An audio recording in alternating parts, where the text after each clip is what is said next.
Alright, how we doing, folks? Monday, September 12th, 2016. Rich Fantastic giving you our Monday night breakdown. The first game just went final.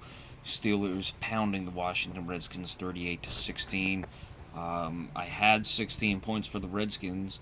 I had it 27-16. There were 11 more points. A late touchdown here really sealed it for the Steelers, so it's pretty close in that regard. But I discussed Washington having trouble finding the end zone, which they did all night. Washington was killing themselves with penalties on the offensive end. We'll get into the box score for the Steelers first. Ben Roethlisberger, very good, 27 of 37, 300 yards, 3 touchdowns, 1 interception.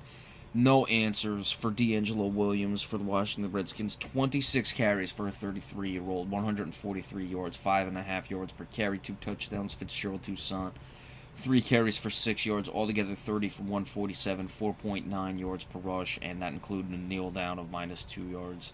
Or may have been a rush. I'm just guessing it was a kneel down by Roethlisberger to keep them under 5 yards. Antonio Brown got the better of both corners tonight. He had Bashaud Breeland on him most of the game, not quite Josh Norman. I'm surprised Norman didn't try to match him up. 8 receptions, 126 yards, 2 touchdowns for Antonio Brown. Eli Rogers, 6 for 59. Sammy Coates, 2 for 56. And Eli Rogers also had 1 touchdown. Roethlisberger fumbled twice, recovered both of them.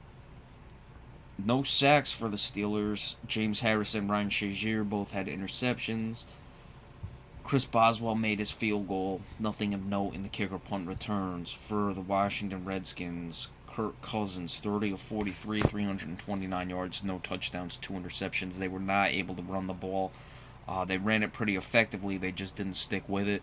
7 for 24 for Matt Jones. Chris Thompson, 4 for 23. Kirk Cousins had 1 carry for 8 yards. There was the touchdown by Chris Thompson. 12 carries for 55 yards, 4.6. A lot of that had to do with that 8-yard run, which came on a 4th down play that Washington did not convert. Deshaun Jackson was good, 6, 102.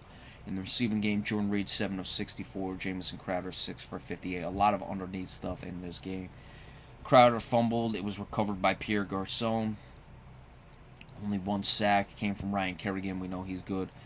Bashaud Breeland did have an interception tonight, but he was getting just roasted most of this game, and certainly not any game film that he wants added on his highlight reel. Will Blackman in a 29-yard kick return. Punt return, Jamison Crowder had 1 for 17. Dustin Hopkins, 3 of 3 in his field goals. I'll tell you what, Pittsburgh looks really good. Granted, it is only week 1, but you can see that the offense is not skipping a beat without Le'Veon Bell.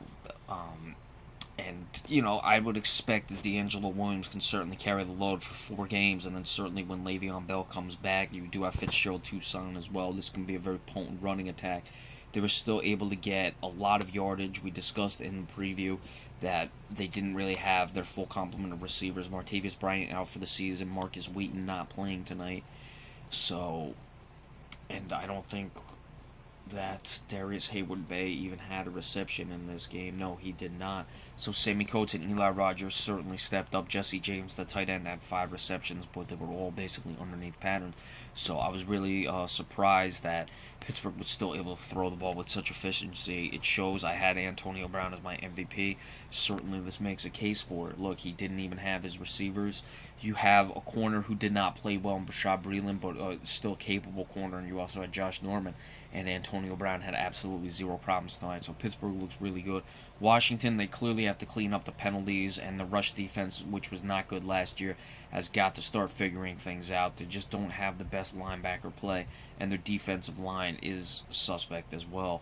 So it's something that's got to be addressed, or this will be a difficult year for the Washington Redskins, because the more they put on Kirk Cousins all season long in this passing game, you're just not going to really help them enough, especially if they abandon the running game the way they did. So Washington has got some things to work on. It starts with the penalties first, clean those up, and things should be a little bit easier. Your offense is able to run a bit more fluidly, and if you stay on the field more, your defense isn't going to get gashed in the running game. But hey, Pittsburgh, they can run the ball like they do, or excuse me, we know they can throw the ball, and if they're running this well, especially without Le'Veon Bell, they're going to be dangerous. We'll see what happens. All right, we're starting with the San Francisco and Los Angeles game right now. They're doing the ceremony at the beginning of the game.